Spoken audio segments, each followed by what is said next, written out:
All right, I guess we can start. So this is recorded, so it really it's a great feature. So we literally don't need to um keep people waiting. One advantage I've seen here is that people actually stream this. We have more people end up listening to this than those that are like that join live. We know people are always busy these days, but it's good to have group energy where you ask questions, get answered. But if you are not chanced, listening back to this is really not bad. In fact, over and over again, I've done that to all the recordings. Anytime I'm in traffic, driving, I put that on, keep listening to them. I turn them to my podcast because there's a lot to gain from there. So, good evening from Lagos, Nigeria, everyone. And this is the 8th of Microsoft Fabric. I have right here my co-host and host, Francis Folarami. Of course, he's the Mr. I'll call him Mr. Fabric. Francis, you've gotten that name now. I have faith, Miss Fabric. Faith is there, Miss Fabric. I don't have a name. I'm doing okay.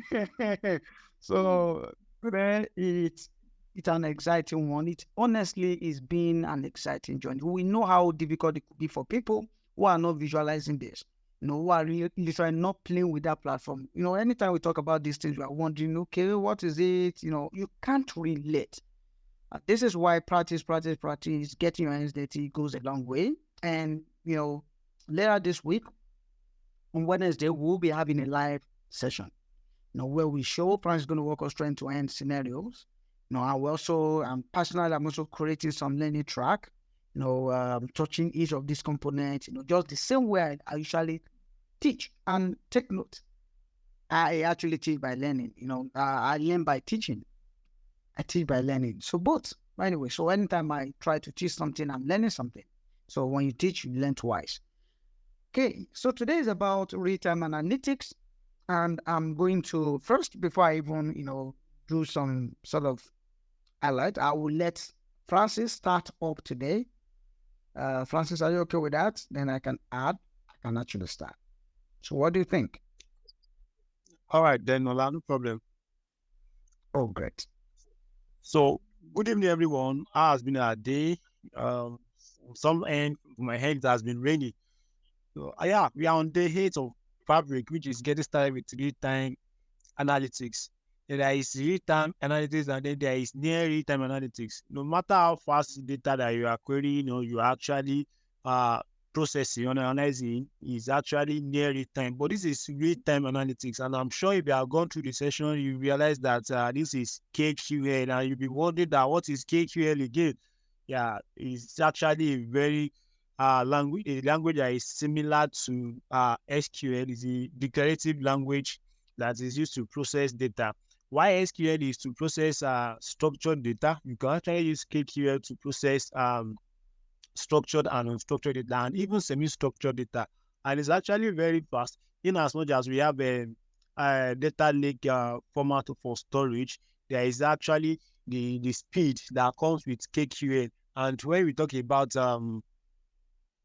real-time analytics, you know that you want to see it almost immediately. So you need the speed. You cannot afford to have any latency whatsoever. That is why you don't have room to process or transfer your data into any form. So you can actually interact with your data right in the raw form that they are appearing. So just to break it down, when you say real-time analytics, let me give us a very practical example now. Say in Lagos, Nigeria, you want to actually know the number of vehicles that are actually flying Third Mainland Bridge, for example. So you can actually set up a telemetry or maybe IoT, that is Internet of Things, that the number of vehicles will just be picked automatically, not somebody standing there trying to count it manually. And you don't want to start counting, oh, these are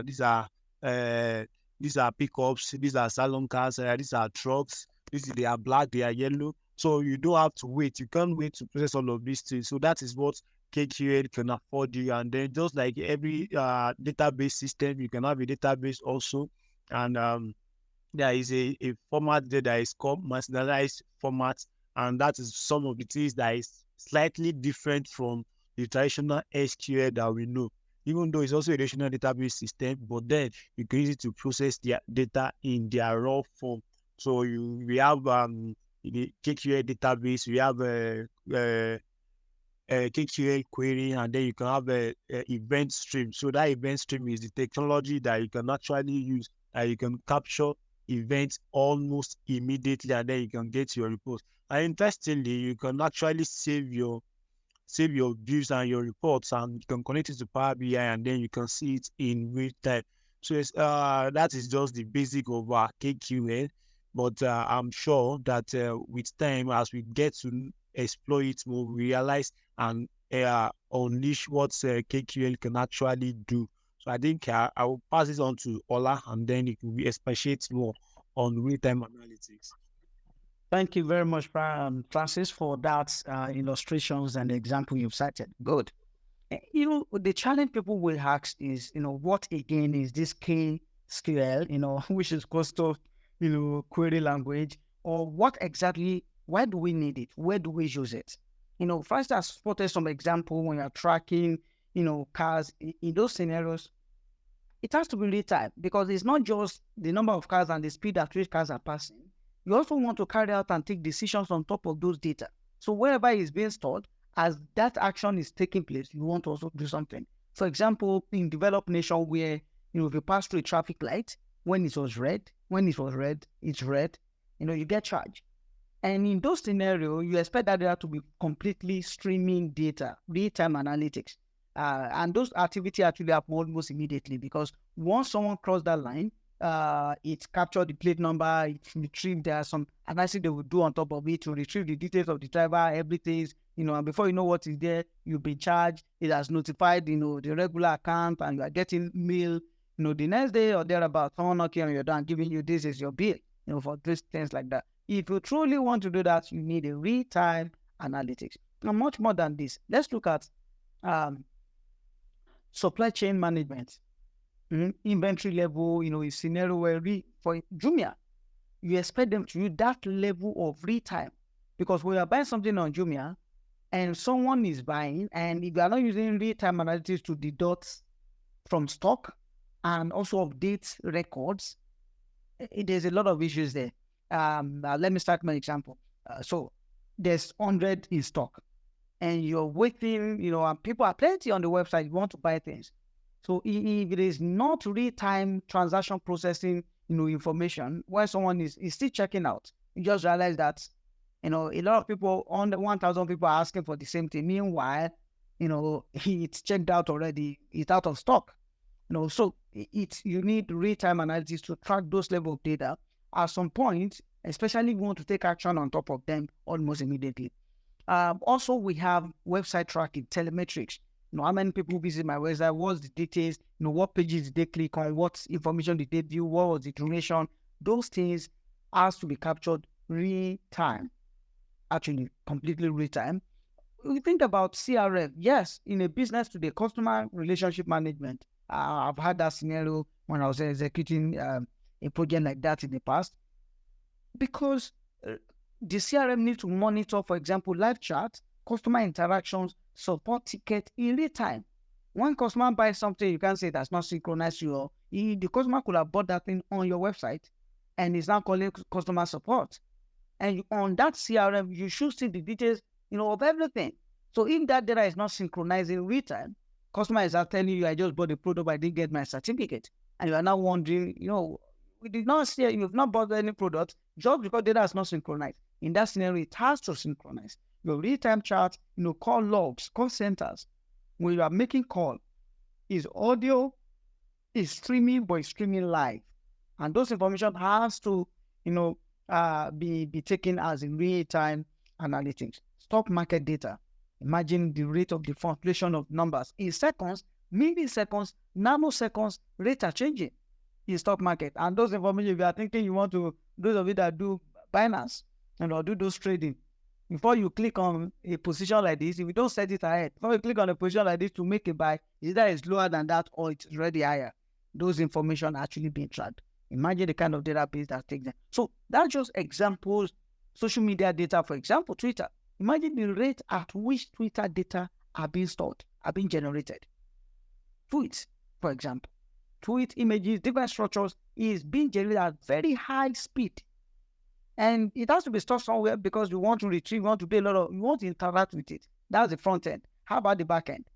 In the back end, Twitter want to run some data processing. They have a lot of things that are running on top of that data that is being generated. So those are scenarios. And then this streaming data, because of the speed, veracity, and the variety at which they come in, you cannot store them on a regular database.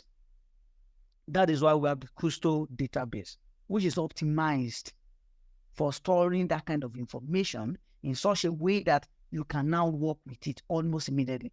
And that kind of information needs to be stored in a way that is partitioned, is easy to retrieve, and that's indexing for retrieval, partition for also speed of retrieval. And all these things in a traditional database, you have to literally do them yourself. But Custo database is optimized for that. So meaning your data is partitioned for easy retrieval, is also indexed for easy retrieval. So you are making retrieval, you don't even know what's happening there. It's done. I have a colleague that was working on social media data. They were storing that data on a SQL database, and they were now having issue with it because some of the feeds are text, and the rate at which they come, they are being generated, and they have to move to a real-time analytic database. It was a real-time, project.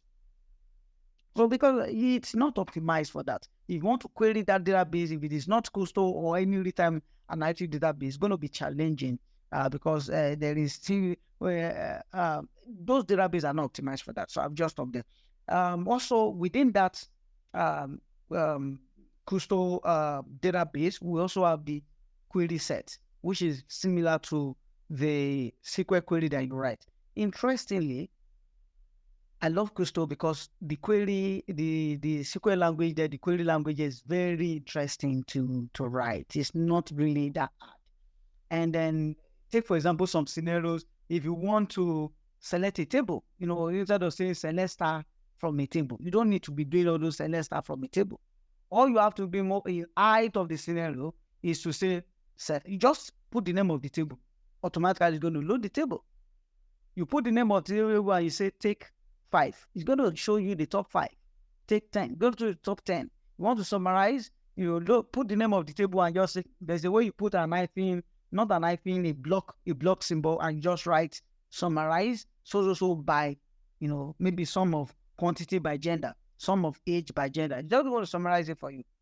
And because in Power, in Microsoft Fabric, it also has a graphical user interface that when you are setting up a database, you can normally create your database, your columns, and all those rows by just writing and typing.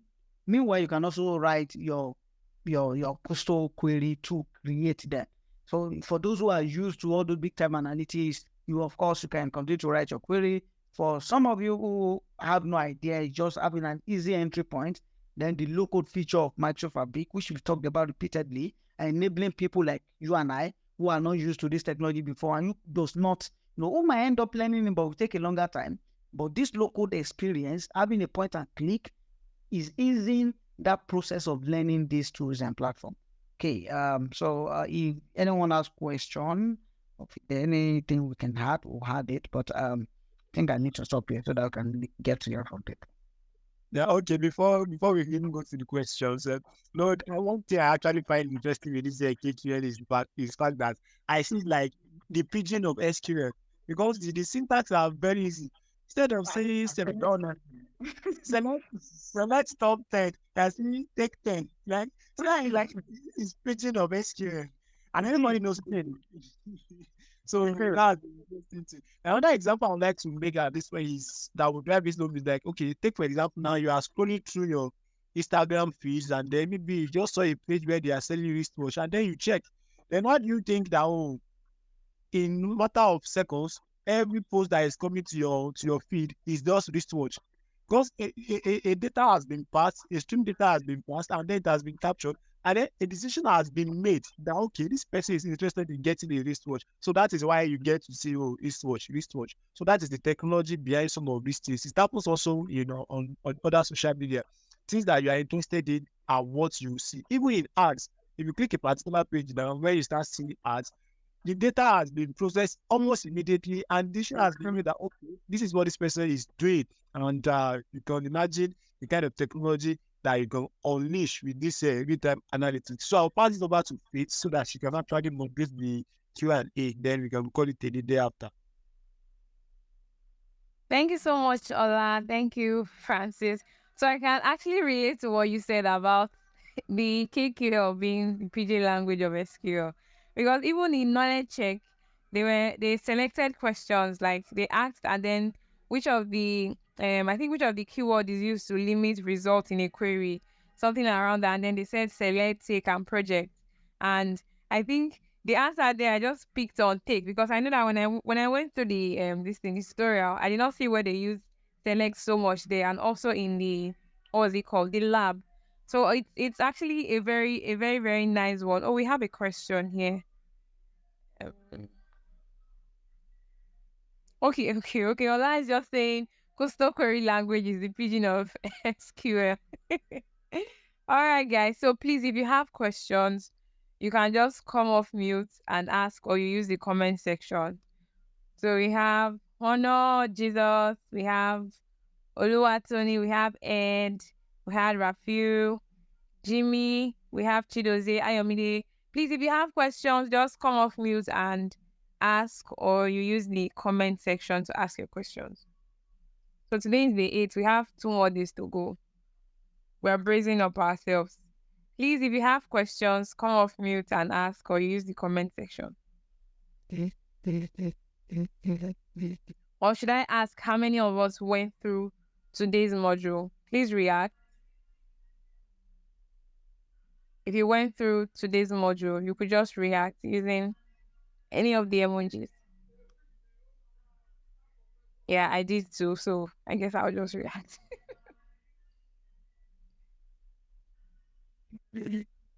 Okay. Please, if you have a question. Maybe I should ask a question. Okay. If people are not asking, I just want to throw this question. It's just for us. What do you think it is necessary for a data analyst to be familiar with this kind of database or kind of question?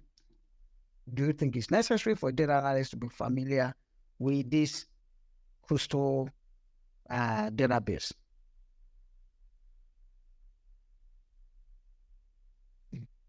Okay, so I just wanted to just say something around that.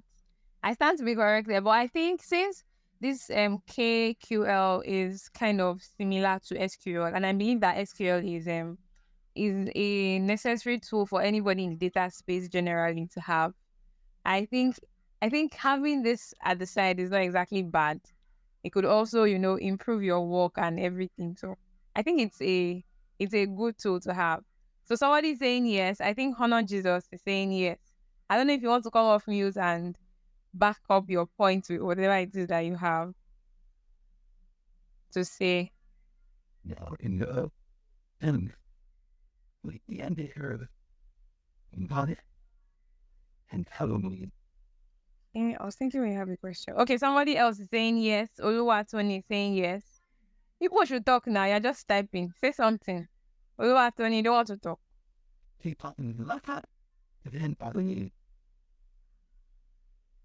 So all majority of us are saying yes. Is that the answer to the question you asked? Yes, but I was expecting some context around it. Why was their own personal conviction? And let me just explain this. This is amazing, and I mean it. This is opening us up. Our skills are limited in Africa because we are not exposed to as many things as possible. If you want to go to US or get a remote job today, where those companies leverages on all this big data, anytime we have big data, Custo is a database for managing big data. But we've never come around them in any form. Meanwhile, to work and do your work efficiently or effectively as a data analyst, if the company you get into, for example, is Microsoft, and you're into maybe the data analyst team in Microsoft, imagine the volume of data they have. Where would you think you want to have experience of the tools and the languages they use over there?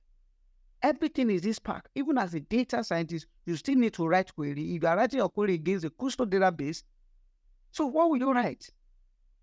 But right now we are being exposed. Same way we are learning SQL. SQL is also, close because the database we are interacting with is a real-time analytic database as against the, structured and non-real-time or near real-time database that we use generally around us today, which is, the Microsoft SQL, the Postgres, the, MySQL, that we're used to. But these opportunities now just exposed us. So that for real-time analysis database, coastal query language is that thing. And it's not even so hard to learn. So knowing this and having this knowledge is very helpful because now you can expand, and that's why you can be able to do a lot of magic with your skill. A lot of things are happening, but only for people that work in companies that are exposed to this technology. And they start by being aware. They are not aware of it, that alone can limit you in your while applying for those kind of roles where it is needed, or even to function and deliver in those roles when you get in. So yes, I would say yes. But we are not done learning SQL. So that's another question. We are not even done learning SQL. For the past 2 years on Twitter now, in this ecosystem, that SQL, all of a sudden you are saying KQL. Which one be this again? That's someone. That's someone. I'm just speaking someone's mind. But it's fine. Okay, so I think somebody requested to speak earlier and I accepted, but I don't know if it's network or whatever.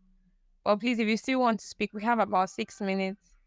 We just request and yes, you get accepted to speak. So Ola, I wanted to ask, and Francis, this KQL that we just talked about, is it something that we get to be using in the Microsoft Fabric space? Like we keep on using it as data analyst engineers, or is it just for data analysts only? Okay. So on Fabric, we have about 7 experiences, of which real-time analytics is one of them. So if you have any workload that has to do with real-time projects, then definitely you have to use your KQL because that is the only query language that is optimized for it.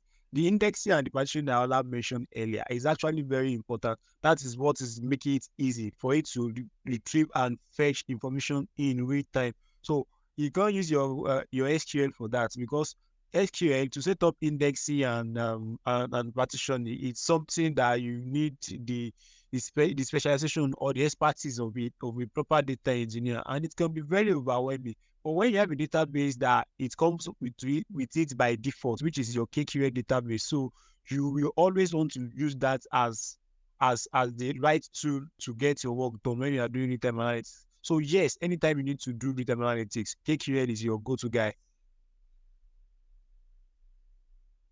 Okay, thank you. So guys, we still have time, about 4 minutes. If you have questions, please use the comments or just come off mute and yes, we would. So Ola, somebody was asking about when we are going to have the end-to-end project. Is it immediately after the 10 days, like on Wednesday or? I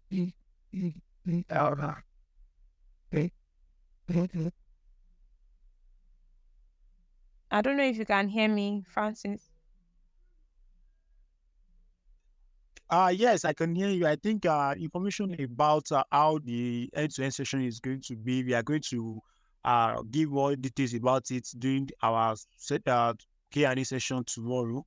So let's just come back tomorrow and get details about it. For now, we are still trying to figure out the best way to have it so that nobody is left behind.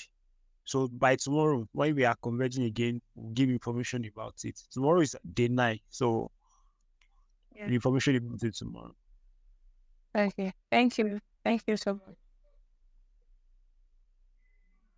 So if we don't have more questions, please don't forget that you can always, maybe you are working on any of the labs and then you get stuck. You can always send screenshots to any of the Twitter Spaces thread and just, you can tag any of the hosts and ask your questions and then we'll answer that. Or somebody just requested. Okay, Boye. I don't know if you have a question. I'm trying to approve, but I don't know if it's your network. But I'm finding it hard to do that. I So think if he you can talk now. I already approved for him to talk. Okay. okay. Hello, good evening. So I wanted to ask, the real-time analytics, is there like a separate solution on the Azure ecosystem apart from you having it on Microsoft Fabric? Is there like a standalone solution for it as well, or is just only available on Microsoft Fabric? Thank you. Yeah, sorry, I was actually talking. I didn't know I was on mute. So yes, it's available on Azure as a service. You can actually use it on Azure. You don't forget that Fabric is actually powered by Azure. So everything that is possible, all the services that is existing on Azure is actually every service that I have on Fabric is actually on Azure. Just that Fabric is coming with a unified platform that is making it easy for us to do. So there is Azure Data Explorer that you can actually use for KQL. There is even a documentation for KQL before Fabric was even announced at all. So it's not exactly new. Let's not forget that Fabric is just a combination of Synapse Analytics. And when I say Synapse Analytics, in reality, it is Azure Synapse Analytics. So Fabric is Azure Synapse Analytics, Power BI, and Microsoft Power, which is the data governance platform. So it is actually available on Azure as a service. There are about 200 services on Azure. Okay, thank you. Okay, so Thank you. I'm going to link an overview here. So Boye, you can check that out from Microsoft and then just look it up or Okay. read up for more information. Okay, well, thank you. So I guess we can call it a day, but we still have question. I don't know if we can still take that. The person is saying, in the world of fast tech growth, how and where do you get first-hand info on new tech tools, skills, and exposure required in the market? Yeah, yeah. Okay. How you get the information is stay up to date. There are people that are influencers for certain technologies. Just know people that are within your space. For example, if you check my Twitter, the content that you see most of the time is actually data content, data influencers. And just like reality time analysis that we are talking about now, once you indicate interest in any particular technology or particular industry, then you get information about that. So you stay up to date on your LinkedIn, on your Twitter, and follow people that are actually into that technology. So, for example, now before Fabric came into public space, there was private preview. There are 3 stages: private preview, public preview, and then when it's not going to be generally available. So we are on public preview right now. We're still going to be generally available. But before it even came on public preview, there has been rumors on data community that Microsoft is going to make a major announcement during Microsoft Build. For example, now Microsoft Build is an annual event that Microsoft announce major updates to their technologies. You are a data professional, so you actually pay attention and stay on the lookout for announcement as regards to data space. Microsoft is into more than data. They are into other things. They are into Windows. Um they are into several tools. So, but the one that you are going to pay attention to is the one that relates to your career or to your profession. So just stay up to date and follow people that will give you the up to date information. Thank you so much, Francis, for sharing. So Boye, I cannot exactly tag you. I don't know why. But under this space, I already linked the overview, so you can check that out. Okay, guys, we're already 2 minutes past our normal time. I guess we can, call it a night. I will continue with a 9 tomorrow. We're finishing strong. And yeah. All right, guys. Francis, I think it's bye-bye, right? Yeah. Thank you guys. Thanks for showing up every day. Really appreciate. Thank you. All right, guys. Bye. Good Bye. night, everyone. Bye. Yeah. Bye.